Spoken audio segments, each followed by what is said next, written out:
श्री कृष्ण, जय श्री राधे। आप सभी का इस शो में बहुत बहुत स्वागत है, जो है सफर मंदिरों का। और मैं हूँ आपके साथ आरजे अलका अग्रवाल। मित्रों, कुछ समय से आप शो किसी वजह से नहीं सुन पाई, पर ठीक 8 बजे आज मैं आपके लिए शो लेकर उपस्थित हो चुकी हूँ।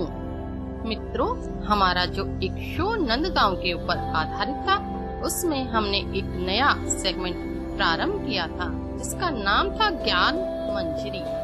उसमें मैंने आपसे एक प्रश्न पूछा था, जिसका जवाब आपको देना था। ज्ञान मंजरी के बारे में हम आपसे शो के अंत में बात करेंगे। ज्ञान मंजरी में एक प्रश्न पूछा जाता है, जो प्रश्न हमारे शास्त्रों से, हमारे ऋषि मुनियों से या मंदिरों से संबंधित होता है। तो आज भी आपसे एक प्रश्न पूछा जाएगा, आप इसका जवाब किस तरह देंगे वो भी आपको बताया जाएगा। तो चलिए बिना देर किए हुए आज का शो प्रारंभ कर लेते हैं। ओम कृष्णाय वासुदेवाय देवकी नंदनाय च नंद गोप कुमाराय गोविंदाय नमो नमः, गोविंदाय नमो नमः। मित्रों, पिछले शो में मैंने आपको नंदगांव के बारे में जानकारी दी, क्योंकि भगवान मथुरा से गोकुल, फिर गोकुल से वृंदावन, वृंदावन से फिर नंदगांव आए। ब्रज में भगवान नंदगांव सबसे ज्यादा समय रहे। आज मैं आपको गोवर्धन के बारे में ही जानकारी दूंगी।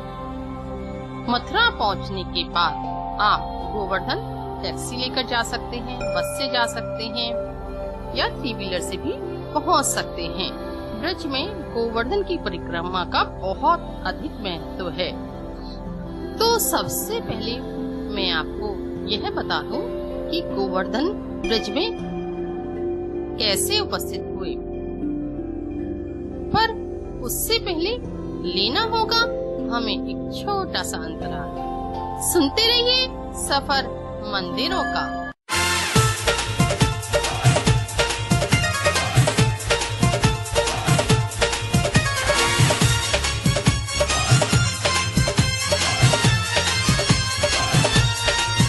तेरो सब संकट कट जाए, तू पूजा कर गोवर्धन की। सब संकट कट जाए, तू पूजा कर गोवर्धन की। तू पूजा कर गोवर्धन की, तू पूजा कर मेरे गिरधर की। पूजा कर गोवर्धन की, तू पूजा कर मेरे गिरधर की। हो तेरो सब संकट कट जाए, मिट जाए, तू पूजा कर गोवर्धन की। सब संकट कट जाए, तू पूजा कर गोवर्धन की।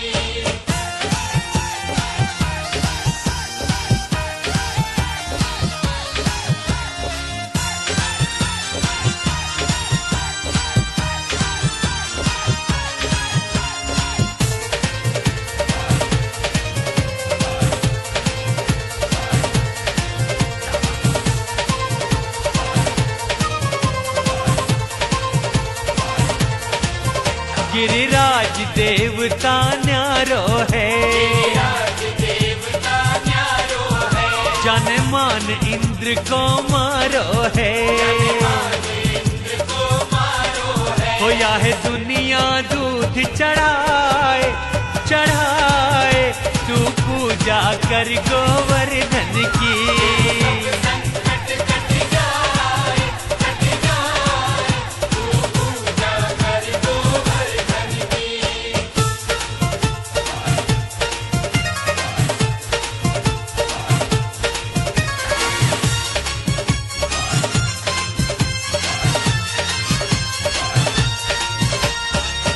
आगे पूछरी को लौटा है, ये खाए खाए भयो सिलौटा है, हो या है दुनिया शीस नवाए नवाए, तू पूजा कर गोवर्धन की।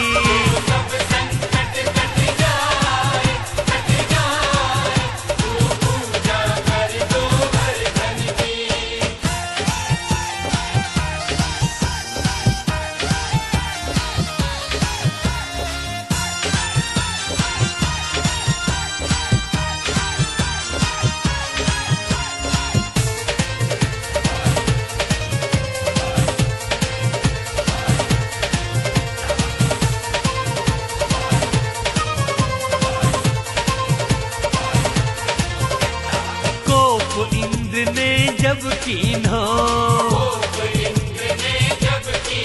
ब्रजमंडल को बचाए लीनो,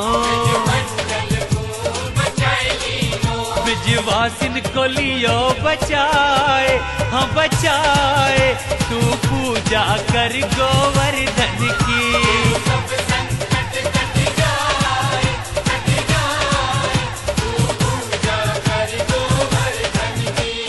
पूजा कर गोवर्धन की, तू पूजा कर मेरे गिरधर की। पूजा कर गोवर्धन की, तू पूजा कर मेरे गिरधर की। हो तेरो सब संकट कट जाए, मिट जाए, तू पूजा कर गोवर्धन की।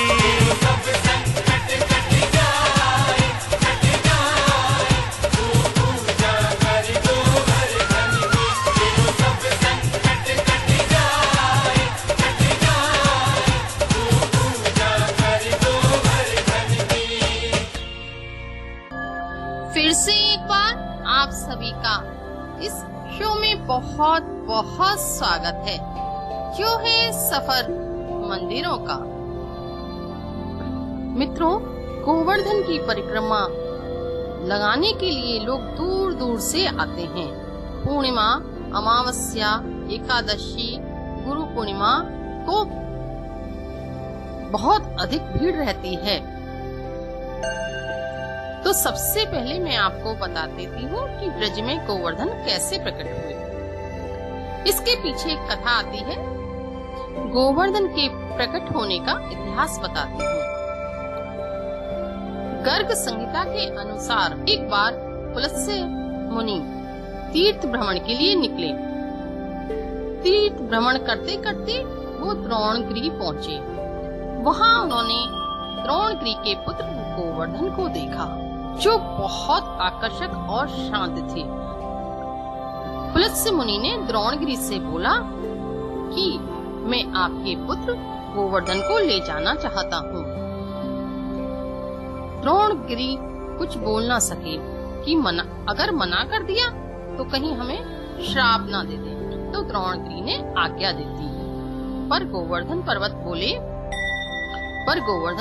बोले कि मेरी भी एक शर्त है। तो मुनि बोले, बताओ कि क्या शर्त है। वो बोले कि आप मुझे जहाँ रख देंगे फिर वहाँ से नहीं हटूंगा। तो पुलत्स्य मुनि ने अपने हाथ पर गोवर्धन पर्वत को बिठाया और चल पड़े। चलते चलते रास्ते में ब्रज भी आया। जैसे ही ब्रज आया तो गोवर्धन सोचने लगे कि तो ब्रज धाम है, यहाँ तो मेरे अधिष्ठाता देव भगवान श्री कृष्ण अपनी आह्लादनी शक्ति श्री राधा रानी और बाल वालों के संग अनेक लीलाएं करेंगे। यह ब्रज छोड़ के तो मैं बिल्कुल नहीं जाऊंगा। जैसे ही उनके मन में यह विचार आया, उन्होंने अपना वजन बढ़ाना प्रारंभ कर दिया। पुलत्स्य मुनि को जैसे ही लगा कि ये क्या हो रहा है, उन्होंने तुरंत उनको पृथ्वी पर रख दिया और वो भूल गए कि उन्होंने एक शर्त भी रखी थी कि जहाँ मुझे रख दोगे मैं वहाँ से नहीं हटूंगा, और लघु शंका करने के लिए चले गए। पर जब वो लौट कर आए तो मुनि बोले कि अब आप चलो। वर्धन जी ने मना कर दिया। तो बोले तुम मना क्यों कर रहे हो? उन्होंने कहा कि आपसे मैंने एक शर्त रखी थी कि आप मुझे जहाँ रख देंगे मैं वहाँ से नहीं हिलूंगा। उस पर पुलस्त्य मुनि ने गोवर्धन जी को श्राप दे दिया, आज से तुम तिल तिल घटते जाओगे। और आज भी ऐसा हो रहा है कि गोवर्धन जी तिल तिल घट रहे हैं। ऐसा कहा जाता है पहले गोवर्धन जी काफी ऊंचे थे। शाम को 4 बजे से ही मथुरा में ऐसा लगता था कि शाम होने वाली है। गोवर्धन जी की परिक्रमा 7 कोस की है, अर्थात 21 किलोमीटर की परिक्रमा यहाँ लगाई जाती है। दूर दूर से श्रद्धालुजन गोवर्धन जी की परिक्रमा करने आते हैं। आगे भी आपसे यह चर्चा जारी रहेगी, पर यहाँ लेना होगा एक छोटा सा अंतराल। सुनते रहिए सफर मंदिरों का।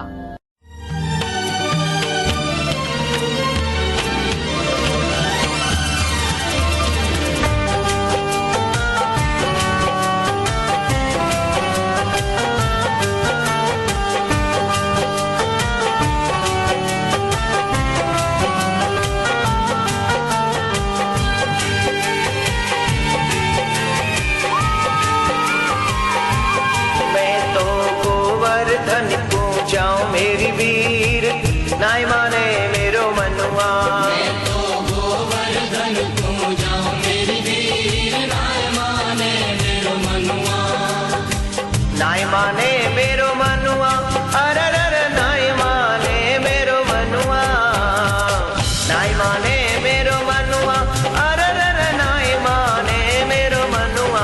मैं तो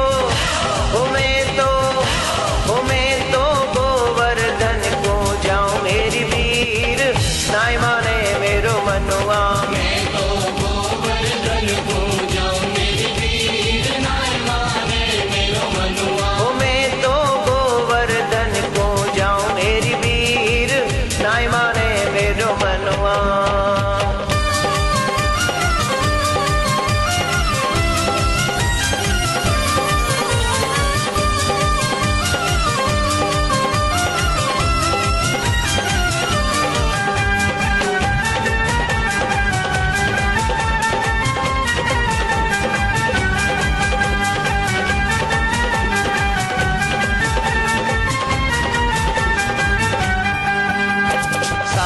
कोस की तय परिक्रमा, 7 कोस की तय परिक्रमा, 7 कोस की तय परिक्रमा, 7 कोस की तय परिक्रमा, मैं तो मानसी गंगा नाव मेरी वीर, नाय माने मेरो मनुआ। मैं तो मानसी गंगा नाव मेरी वीर, नाय माने मेरो मनुआ। मैं तो गोवर्धन को जाऊं मेरी वीर, नाय माने मेरो मनुआ, मैं तो गोवर्धन को जाऊं मेरी वीर, नाय माने मेरो मनुआ, मैं तो गोवर्धन को जाऊं मेरी वीर, नाय माने मेरो मनुआ।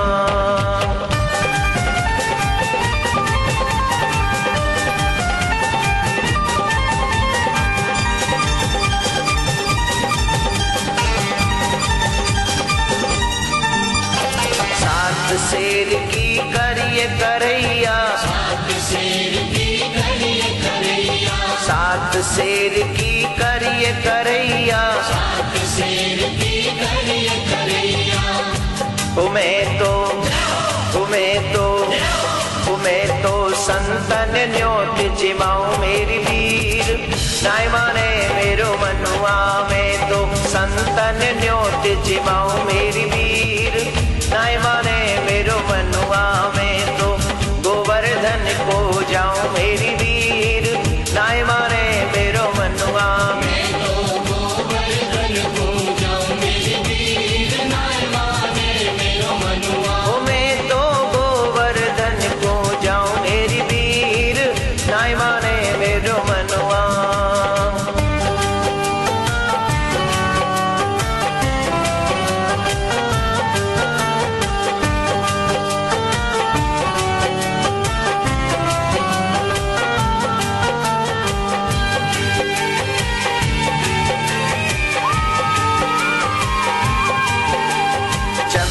सखी भज बाल कृष्ण छवि चंद्र सखी भज बाल कृष्ण छवि चंद्र सखी भज बाल कृष्ण छवि चंद्र सखी भज बाल कृष्ण छवि मैं तो हरि चरणन चित लाऊं मेरी वीर नाय माने मेरो मनुआ मैं तो हरि चरणन चित लाऊं मेरी वीर नाय माने मेरो मनुआ मैं तो गोवर्धन को जाऊं मेरी वीर नाय माने मेरो मनुआ मैं तो गोवर्धन को जाऊं मेरी वीर नाय माने मेरो मनुआ मैं तो गोवर्धन को जाऊं मेरी वीर नाय माने मेरो मनुआ नाय माने मेरो मनुआ अरे नाय माने मेरो मनुआ मैं तो गोवर्धन को जाऊं मेरी वीर नाय माने मेरो मनुआ मैं तो गोवर्धन को जाऊं मेरी वीर नाय माने मेरो मनुआ गोवर्धन को जाऊं मेरी वीर नाय माने मेरो मनुआ मैं तो गोवर्धन को जाऊं मेरी वीर नाय माने मेरो मनुआ मैं तो गोवर्धन को जाऊं मेरी वीर नाय माने मेरो मनुआ मैं तो गोवर्धन को जाऊं मेरी वीर नाय माने मेरो मनुआ मैं तो गोवर्धन को जाऊं मेरी वीर नाय माने मेरो मनुआ। फिर से एक बार आप सभी का इस शो में बहुत बहुत स्वागत है, जो है सफर मंदिरों का। तो मित्रों, आपने जाना कि गोवर्धन भगवान कैसे ब्रज में प्रकट हुए। इसके पीछे अनेक और भी कथाएं आती हैं। दीपावली से दूसरे दिन गोवर्धन पूजन किया जाता है। ब्रज में गोवर्धन पूजा बहुत धूमधाम से की जाती है। इस पर भगवान का अन्नकूट का भोग लगाया जाता है। 56 तरह के भगवान के भोग बनाए जाते हैं। तो आइए अब जान लेते हैं कि भगवान श्री कृष्ण ने गोवर्धन की लीला किस प्रकार की। एक दिन की बात है कि माता यशोदा नाना प्रकार के पकवान बना रही थी और भगवान श्री कृष्ण शाम की बेला में अपने बाल वालों के संग गौएं चराकर लौट रहे थे। जब उन्होंने देखा कि माता यशोदा रसोई में कुछ नाना प्रकार के पकवान बना रही हैं और बहुत अच्छी खुशबू भी आ रही है, उन्होंने बोला, मैया मुझे यह खाने को दे दो। पर माता यशोदा ने कहा, नाना लाला ये तो चेचे का है।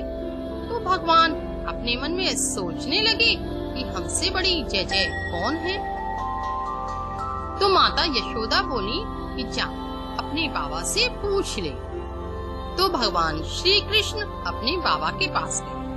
नंद बाबा से पूछने लगे, बाबा ये जय कौन है, भैया क्या बना रही है। तब नंद बाबा बोले कि यह सब पकवान इंद्र की पूजा के लिए बनाए जा रहे हैं। क्योंकि इंद्र भगवान, तो भगवान श्री कृष्ण कहने लगे, इंद्र भगवान है, इंद्र हमारा देवता है, ऐसा आपसे किसने कहा। तो नंद बाबा बोले, इंद्र की हम पूजा करते हैं क्योंकि वही तो बारिश करता है, हमारे खेत खलियान फलते हैं फूलते हैं। इंद्र वर्षा करता है जिससे हमारी खेती होती है, हमारी गौओं को चारा मिलता है। नाना प्रकार की बातें नंद बाबा ने कही। तो भगवान श्री कृष्ण कहने लगे कि बाबा इंद्र देवता कैसे हो सकता है, हमारे देवता तो ये पर्वत हैं, वृक्ष हैं। गोवर्धन पर्वत हमें हरी हरी घास देता है, जिससे गौओं को चारा मिलता है। वृक्ष हमें फूल फल देते हैं, तो हमें गोवर्धन की पूजा करनी चाहिए। पर बाबा कहने लगे कि तेरी बात लाला कौन मानेगा। तो भगवान ने कहा, आप पंचायत बुलाओ।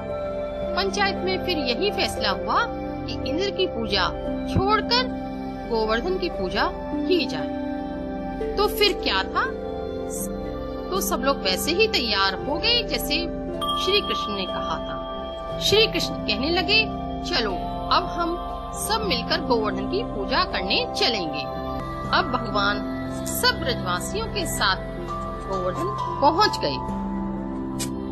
दान घाटी पर पहुंचकर भगवान गिरिराज जी का भोग लगवा रहे हैं। एक रूप से भगवान गिरिराज जी में प्रवेश कर गए और एक रूप से भगवान भोग लगा रहे हैं। गिरिराज जी में से आवाज आ रही है, आन योर और लाओ। जब ऐसी आवाज आने लगी तो वहाँ आन्योर नाम का एक गांव भी बस गया। जब आप गिरिराज जी की परिक्रमा लगाएंगे तब आपको आन्योर गांव भी मिलेगा। गिरिराज जी ने अपने हाथ को बढ़ाया, ब्रजवासियों ने उस पर लड्डू, पेड़ा, जलेबी, इमरती, नाना प्रकार के पकवान रख दिए। जब गिरिराज जी को भोग लग गया तब भगवान बोले कि जाओ अब गिरिराज जी को पानी भी पिलाना पड़ेगा। तो ब्रजवासी पानी लाने लगे, लेकिन गिरिराज भगवान का स्वरूप तो बहुत विशाल था। तो भगवान कहने लगे, इतने से पानी से गिरिराज जी का पांव का नख भी नहीं गीला होगा। तब भगवान ने अपने मन से एक गंगा प्रकट की, जिसे मानसी गंगा के नाम से जाना जाता है। जब भगवान ने गिरिराज जी का पूजन करा दिया तो सब ब्रजवासियों से कहने लगे कि अब गोवर्धन की परिक्रमा लगाओ। तो ब्रजवासी भगवान के साथ साथ गोवर्धन की परिक्रमा भी लगाने लगे। आगे भी आपसे यह चर्चा जारी रहेगी, पर यहाँ लेना होगा एक छोटा सा अंतराल। सुनते रहिए सफर मंदिरों का।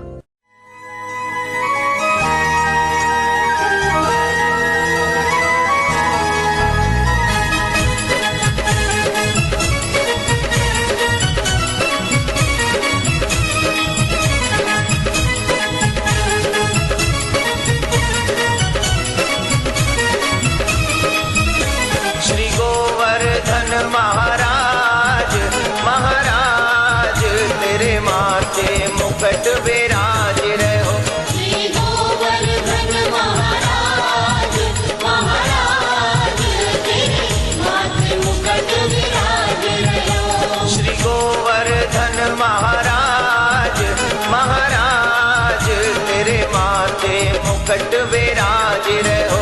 श्री गोवर्धन महाराज महाराज तेरे माथे मुकुट विराज रहो। श्री गोवर्धन महाराज महाराज तेरे माथे मुकुट विराज रहो।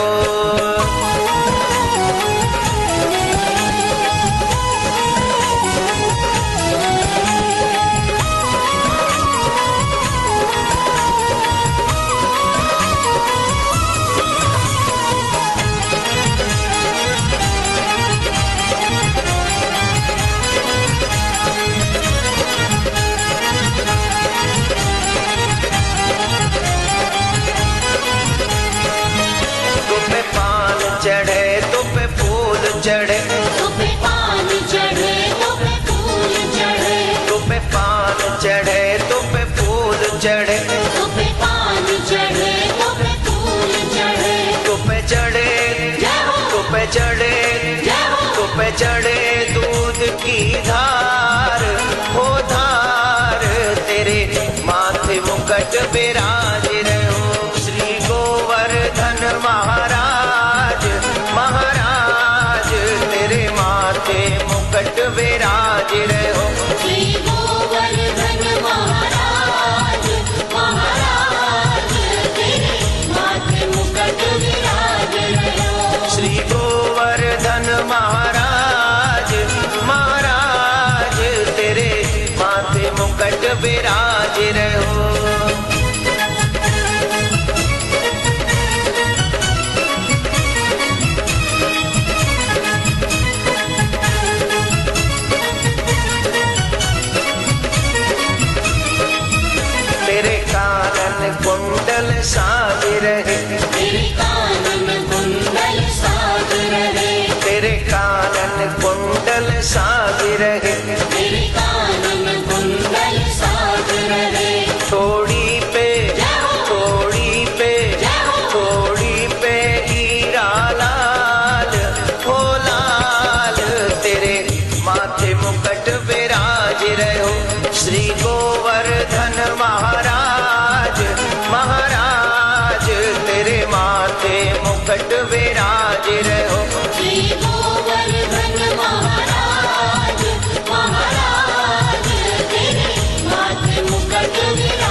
कंठा सोने को, तेरे गले में कंठा सोने को, तेरे गले में कंठा सोने को, तेरे गले में कंठा सोने को, तेरी झांकी, तेरी झांकी, तेरी झांकी बनी विशाल, ओ विशाल, तेरे माथे मुकुट विराज रहो श्री गोवर्धन महाराज, महाराज, तेरे माथे मुकुट विराज रहो श्री गोवर्धन महाराज, महाराज, तेरे माथे मुकुट विराज रहो, श्री गोवर्धन महाराज, महाराज, तेरे माथे मुकुट विराज रहो।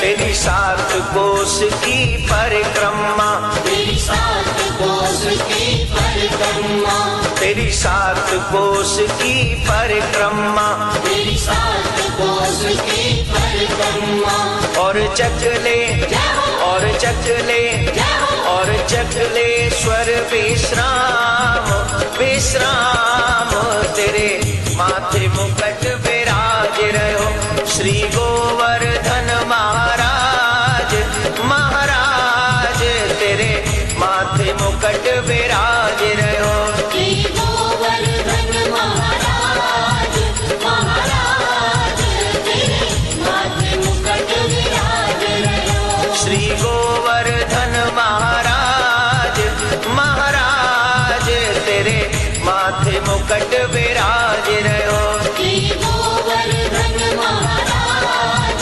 महाराज, तेरे माथे मुकुट विराज रहो, तेरे माथे मुकुट विराज रहो, तेरे माथे मुकुट विराज रहो। फिर से एक बार आप सभी का इस शो में बहुत बहुत स्वागत है, जो है सफर मंदिरों का। मित्रों, गोवर्धन पूजन के बाद भगवान अपने ब्रजवासियों के साथ परिक्रमा लगा रहे हैं। यह परिक्रमा दान घाटी से प्रारंभ होती है। दान घाटी वह जगह है जहाँ भगवान ने गोपियों से, राधा रानी से दूध दही का दान लिया था। दान घाटी पहुंचकर श्रद्धालु जन भी भगवान को प्रणाम करके परिक्रमा प्रारंभ करते हैं। दान घाटी के बाद श्रद्धालु जन परिक्रमा लगाते लगाते पूछरी के लौटा पर पहुंचते हैं। पूछरी के लौटा के दर्शन करने के बाद जतिपुरा पहुंचते हैं। यहाँ भी आसपास अनेकानेक मंदिर हैं और कुंड हैं। यहाँ श्रीनाथ जी के दर्शन होते हैं। यहाँ पास की पहाड़ी पर ही एक मंदिर है। ऐसा कहा जाता है कि यहाँ एक गुफा है जो श्रीनाथ जी तक जाती है। ऐसा भी कहा जाता है कि श्रीनाथ जी नाथ द्वारा में सुबह दर्शन देखते हैं और शाम को जतिपुरा आकर विश्राम करते हैं। जतिपुरा में भगवान की मुखारबिंद के दर्शन होते हैं। उसके बाद परिक्रमा प्रारंभ होती है। राधा कुंड के दर्शन करते हैं, कृष्ण कुंड के दर्शन करते हैं। राधा कुंड कैसे प्रकट हुआ, इसकी महिमा बहुत अपार है। ऐसा कहा जाता है कि एक बार मध्याह्न काल में भगवान श्री कृष्ण अपनी ग्वाल सखाओं के साथ यहाँ आए। भगवान अपने सखाओं के साथ क्रीड़ा कर रहे थे, तभी एक असुर जिसका नाम था अरिष्टासुर, वो वृषभ के रूप में अर्थात बैल के रूप में यहाँ आया और भगवान की गऊओं को मारने लगा। तब भगवान समझ गए कि ये तो असुर है। भगवान ने उसका वध कर दिया और यह बात राधा जी तक पहुँच गई। राधा जी और गोपियों तक यह बात पहुँची। राधा जी कहने लगी कि आपको गौ हत्या का पाप लगा है, आपने वृषभ को मारा है, तो सारे तीर्थों में स्नान करके आए। भगवान कहने लगे कि मैं सारे तीर्थों में स्नान करके आऊंगा तो आपको कैसे विश्वास होगा। तो मैं सारे तीर्थों को यहीं बुला लेता हूँ। तब भगवान ने एक कुंड में सारे तीर्थों का आह्वान किया। तब भगवान गोपियों से कहने लगे कि देखो सारे तीर्थ यहाँ पर हैं। पर गोपियाँ कहने लगी कि हमें तो कोई तीर्थ नजर नहीं आता। तब भगवान ने कहा कि आप सारे तीर्थ इस कुंड में आ चुके हैं, आप अपना परिचय दें। तब तीर्थ बोले कि मैं गंगा हूँ, मैं जमुना हूँ, मैं त्रिवेणी हूँ, मैं कावेरी हूँ, मैं गोदावरी हूँ। इस तरह जब गोपियों ने सारे नाम सुने तो उन्हें विश्वास हुआ कि सारे तीर्थ यहाँ आ चुके हैं और भगवान ने उसमें स्नान किया और इस गौहत्या से मुक्त हुए। यह बात गोपियों ने राधा जी को बताई तो गोपियाँ कहने लगी कि आप भी राधा रानी अपना एक कुंड बनाएं। तब राधा रानी ने कृष्ण कुंड के पास ही अपना एक कुंड बनाया। लेकिन भगवान कहने लगे कि मैंने इस कुंड में स्नान किया है, तुम इसी कुंड का जल ले लो। पर राधा रानी कहने लगी आपने इस कुंड में स्नान किया है, आप गौहत्या से मुक्त हुए, इसलिए इस कुंड का जल हम इस कुंड में नहीं भरेंगे, इसमें मानसी गंगा का जल भरेंगे। और सारे तीर्थ अश्रु बहाने लगे, बोले किशोरी जी आप हमें स्वीकार कर लें, स्वीकार कर लें। तब राधा रानी ने उन सब तीर्थों को अपने कुंड में बुला लिया। इस तरह से राधा कुंड तैयार हो गया। राधा कुंड की भी परिक्रमा लगाई जाती है और राधा कुंड का आचमन किए बिना परिक्रमा पूरी नहीं होती। उसके बाद कुसुम सरोवर के दर्शन करते हैं। ऐसा कहा जाता है यहाँ पर भगवान श्री कृष्ण ने राधा जी की बेड़ी गूंथी थी। पास ही में उद्धव कुंड है और ऐसा भी कहा जाता है उद्धव जी आज भी यहाँ हरे कृष्ण महामंत्र का जप करते हैं। उसके बाद मानसी गंगा के दर्शन करते हैं। मानसी गंगा के चरण अंजलि लेकर परिक्रमा पूर्ण होती है। लोग यहाँ स्नान करते हैं, मानसी गंगा मंदिर के दर्शन करते हैं। मित्रों, मैंने आपको बताया कि गोवर्धन की परिक्रमा किस तरह लगाई जाती है।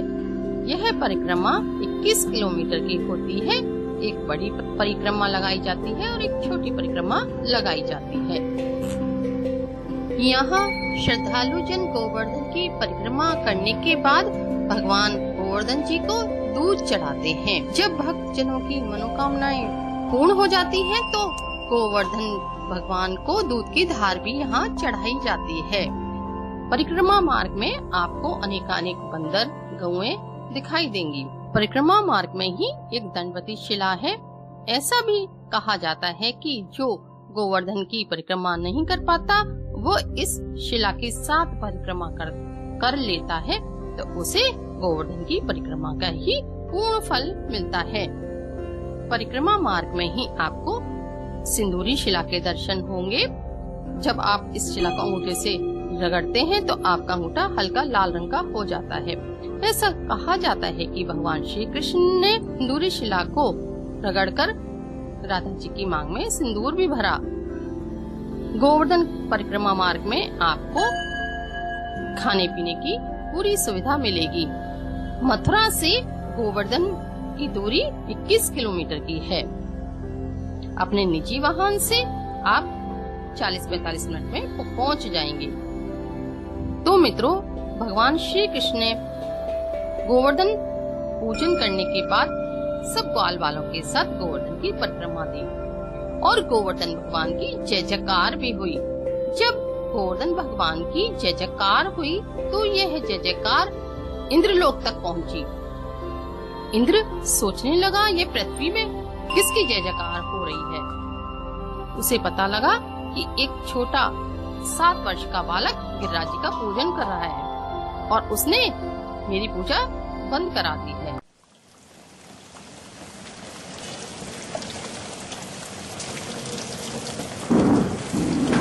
इंद्र को क्रोध आया और उसने समंतक मेघमालाओं को आदेश दिया, जाओ ब्रज में इतनी वर्षा करो कि सारा ब्रजमंडल जलमग्न हो जाए। तो मित्रों, इंद्र ने जब समंतक मेघमालाओं को आदेश दिया कि ब्रज मंडल को जलमग्न कर दो, तो उमड़ घुमड़ कर काले काले बादल सारे ब्रज पर छा गए और भारी प्रलयंकारी वर्षा प्रारंभ हो गई।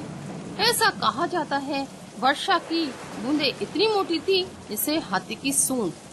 सारा ब्रजमंडल जलमग्न हो गया। सब ब्रजवासी भगवान श्री कृष्ण की शरण में गए और कहने लगे, कृष्ण कृष्ण महाभाग त्वं नाथन गोकुलम प्रभु, त्रातुमर्हसि देवानः कुपितात भक्त वत्सलः। रक्षा करो, रक्षा करो। भगवान श्री कृष्ण कहने लगे, बिल्कुल चिंता मत करो। हमने गोवर्धन जी का पूजन किया है तो वही हम सबकी रक्षा भी करेंगे। तो हम सबको उनकी शरण में जाना चाहिए। सब ब्रजवासियों और गौओं को लेकर भगवान श्री कृष्ण गोवर्धन की शरण में गए। ऐसा कहा जाता है वर्षा से सब कुछ जलमग्न हो रहा था, पर भगवान श्री कृष्ण और बलराम के ऊपर वर्षा की एक बूंद भी नहीं आ रही थी।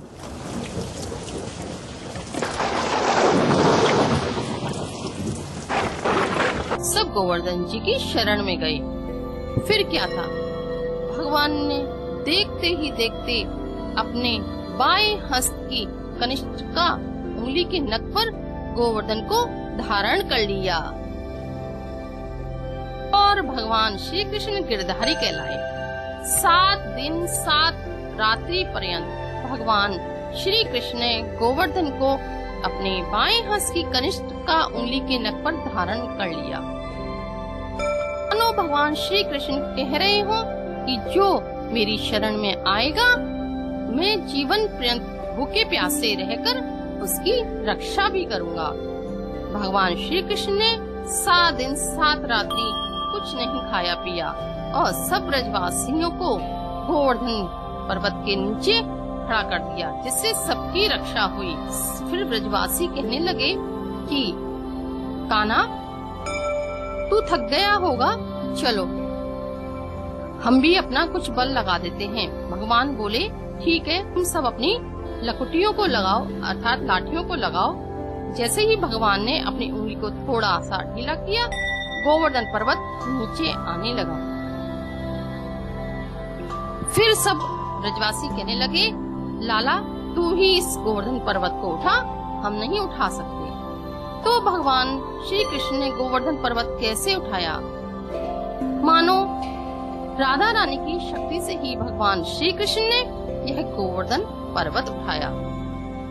कछु माखन को बल बढ़ो, कछु गोपन करी सहाय, श्री राधे जी की कृपा से मैंने गिरवर लिया उठाए। जब वर्षा बंद हो गई तो भगवान श्री कृष्ण ने गोवर्धन जी को यथास्थान रख दिया।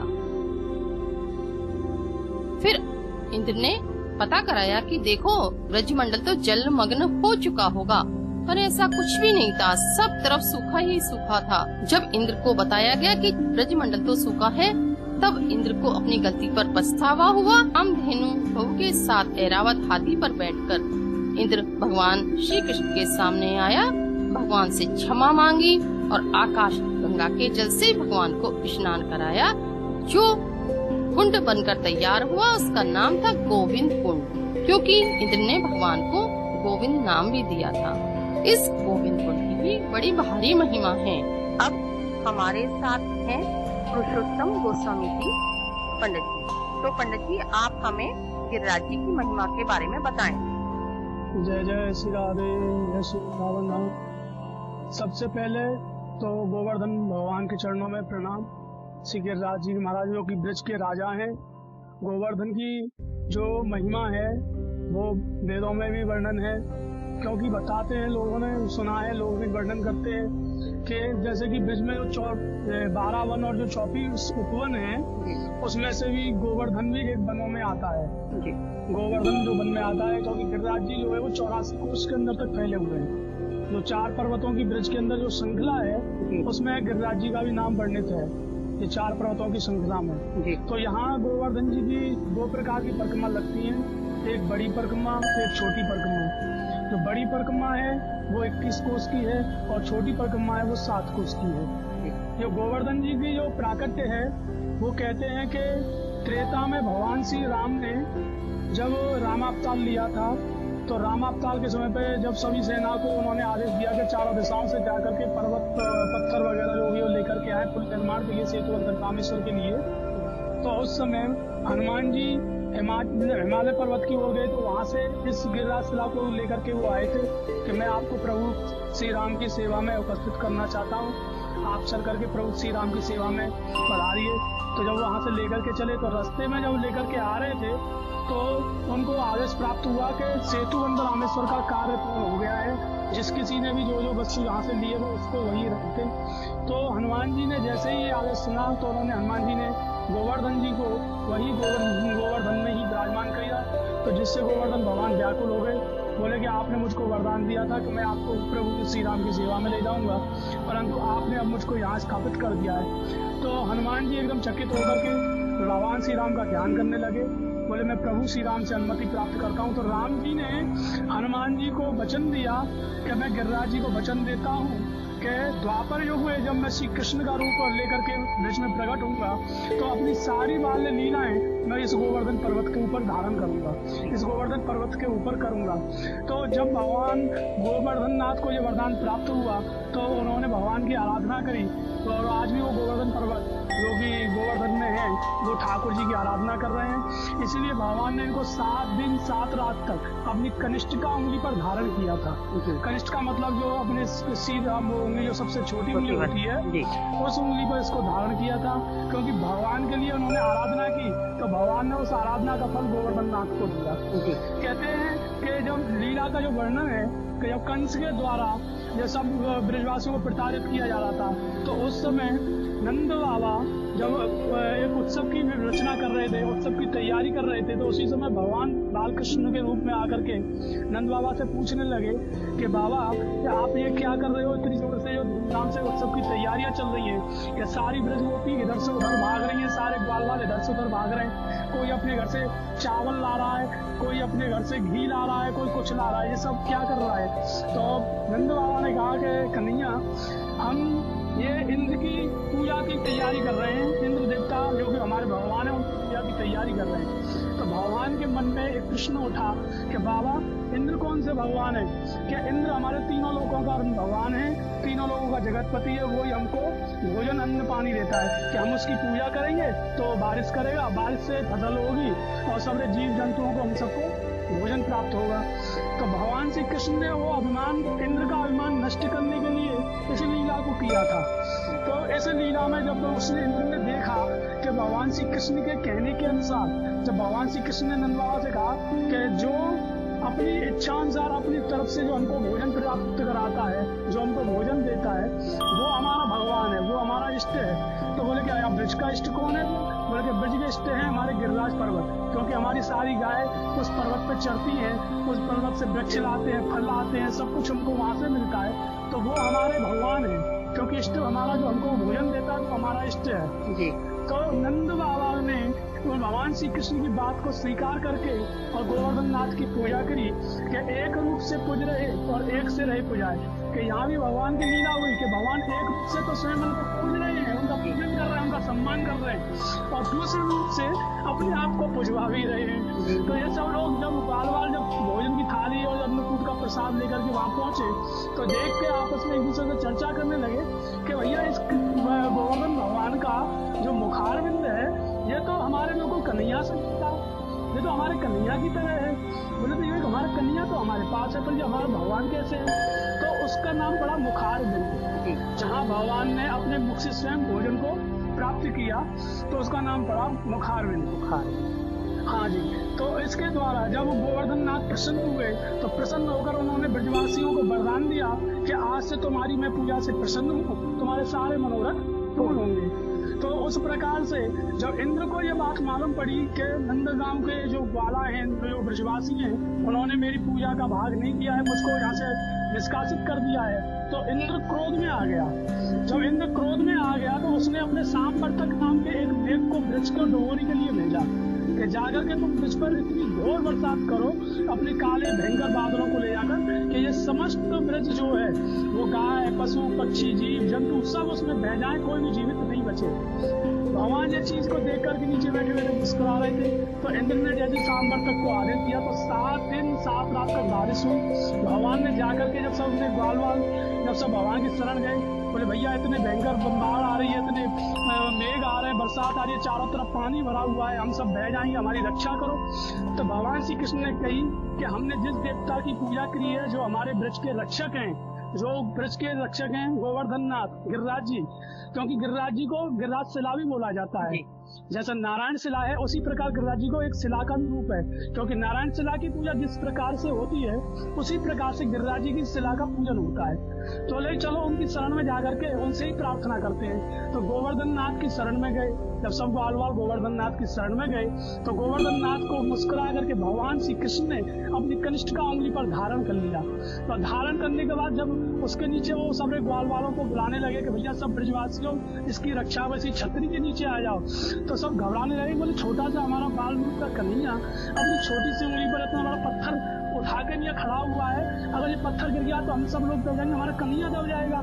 तो ब्रजवासियों के भाव ने क्या किया कि अपने अपने जो लठ लेकर के जो साथ में गए थे उन लकुटियों को उन्होंने शिला के नीचे धारण कर दिया, उस शिला के नीचे लगा दिया जिससे कि ये पर्वत नीचे नहीं आए।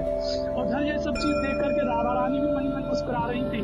तो राधा रानी ने ध्यान किया तो राधा रानी स्वयं भगवान श्री कृष्ण के अंश में प्रकट होकर के भगवान श्री कृष्ण को सहारा देने लगी। तो कहते हैं ना कि मेरे ब्रजवासी बल्लभ सदा मेरे जीवन प्राण इन्हें तनक न विसारी वो नंद बाबा की जान। भगवान ने वरदान दिया था कि ये सारे ब्रजवासी है वो मेरे प्रिय है और इनको मैं कभी भूल नहीं सकता हूँ, और इनको मुझे नंद बाबा की कसम है कि अगर मैं इनको संसार में भूल जाऊँ। तो गोवर्धन नाथ की कृपा का इस प्रकार से महत्व हुआ। जब इंद्र को मालूम पड़ा कि 7 दिन 7 रात हो गई, बरसात तक सूख गई, तो इंद्र क्रोधित होकर के भगवान श्री कृष्ण से उनको वज्र लेकर के उनको प्रहार करने के लिए ऐसे चला।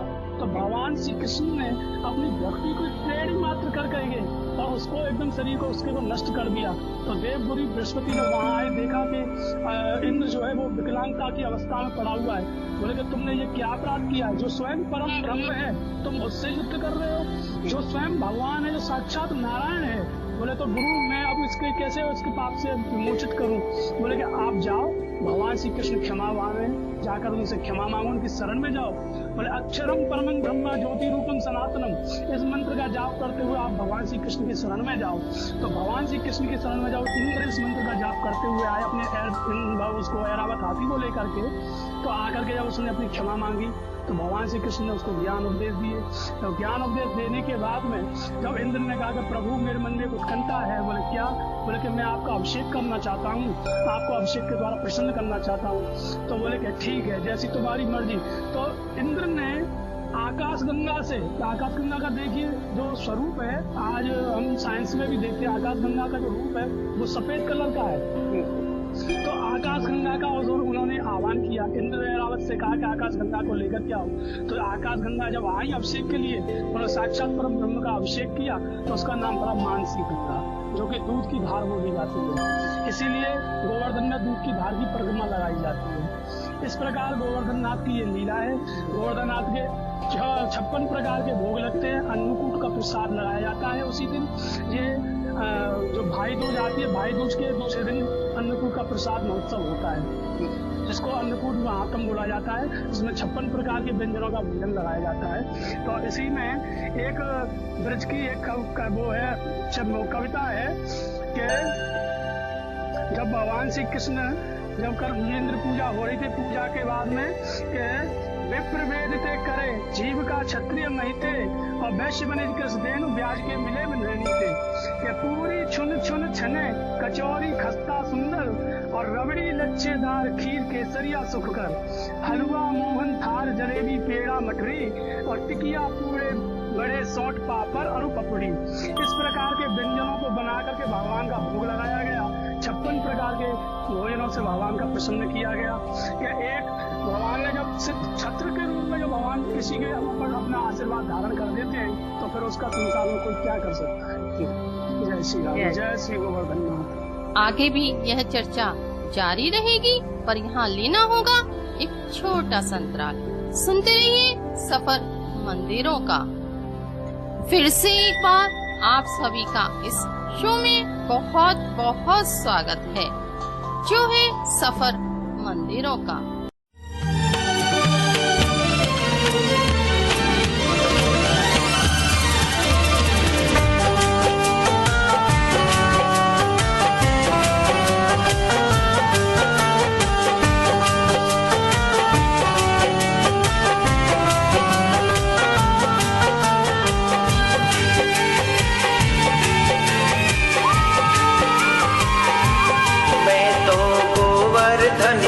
जाऊं मेरी वीर नाय माने मेरो मनुआ।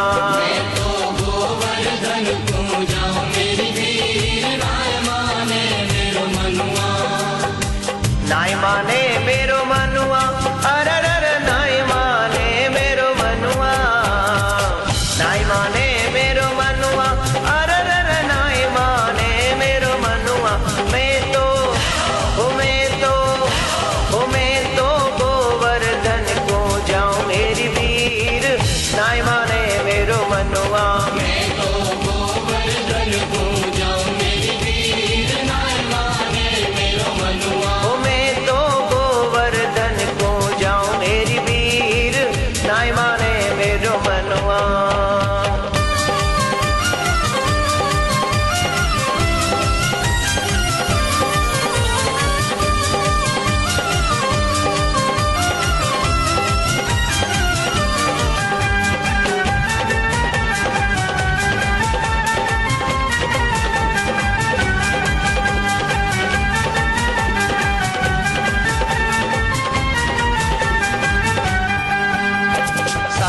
कोष की तय परिक्रमा।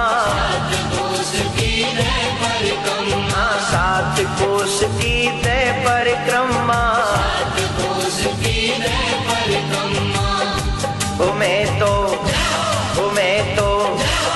मैं तो मानसी गंगा नाव मेरी वीर नाय माने मेरो मनुआ। मैं तो मानसी गंगा नाव मेरी वीर नाय माने मेरो मनुआ।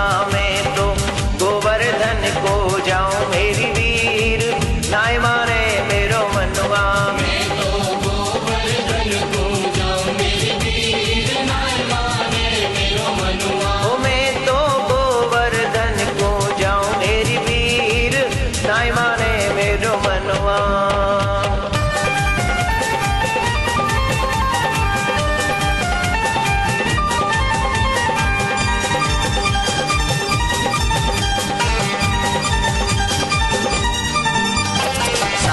शेर की करिए करैया। सात शेर की करिए करैया। सात शेर की करिए करैया। सात शेर की करिए करैया।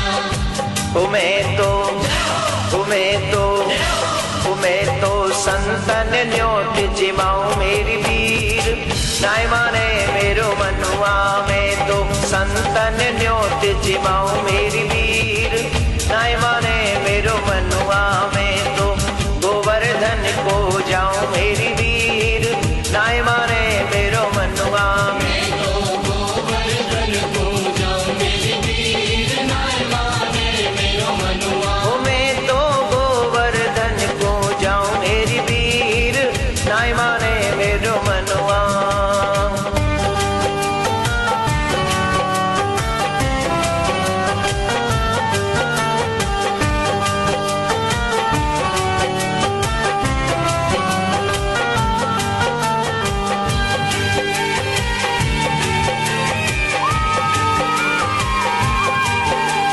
चंद्र सखी भजबाल कृष्ण छवि। चंद्र सखी भजबाल कृष्ण छवि।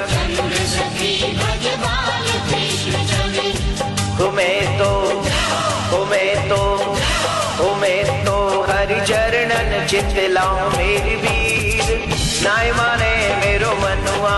मैं तो हरि चरणन चितलाऊं मेरी वीर नाय माने मेरो मनुआ। मैं तो गोवर्धन को जाऊं मेरी वीर नाय माने मेरो मनुआ।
मित्रों, आपने जाना कि गोवर्धन की परिक्रमा किस तरह लगाई जाती है।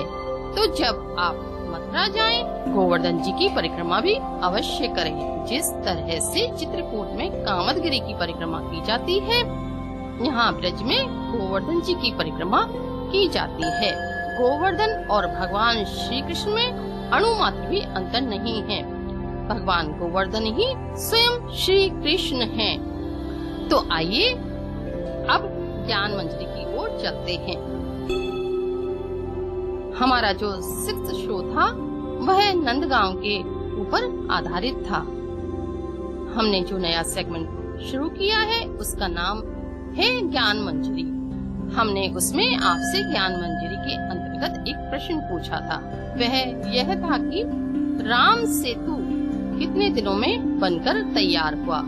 जब भगवान राम ने लंका पर चढ़ाई करने की सोची तो एक पुल का निर्माण कराया जिसे राम सेतु कहते हैं। तो वह कितने दिन में बनकर तैयार हुआ। पर बड़े अफसोस के साथ कहना पड़ रहा है कि इसका एक भी जवाब मेरे पास नहीं आया। तो सबसे पहले मैं आपको इसका सही जवाब बता देती हूँ। इसका सही जवाब है 5 दिनों में राम सेतु बनकर तैयार हुआ। अब आज का ज्ञान मंजरी के अंतर्गत प्रश्न ले लेते हैं। आज का प्रश्न है कि तुलसीदास जी ने हनुमान चालीसा कहाँ पर लिखी। आप सब हनुमान चालीसा के बारे में अवश्य ही जानते होंगे, जो तुलसीदास जी द्वारा रचित है। आपको बताना है कि तुलसीदास जी ने हनुमान चालीसा कहाँ पर लिखी। मैं इस बार आपको ऑप्शंस भी दे देती हूँ, क्योंकि ऐसा लगता है शायद आपको प्रश्न कठिन लग रहे हैं। फर्स्ट ऑप्शन है काशी में, सेकंड ऑप्शन है अयोध्या में, थर्ड ऑप्शन है दिल्ली के लाल किले में और फोर्थ ऑप्शन है फतेहपुर सीकरी में। तो आशा है इन ऑप्शंस को मिलने के बाद आप सही जवाब जरूर देंगे। आपको जवाब कहाँ देना है यह भी मैं बता देती हूँ। आप मुझे मेल कीजिए। मेरा मेल आईडी है alkaagarwal216@gmail.com alkaagarwal2126@gmail.com। मुझे आपके सही जवाब का इंतजार रहेगा। तो मित्रों, आपको आज का शो कैसा लगा? अपना फीडबैक www.radioudan.com पर देना ना भूलिए। अब आपसे अगले शो में फिर मुलाकात होगी। जब तक के लिए जय श्री कृष्ण, जय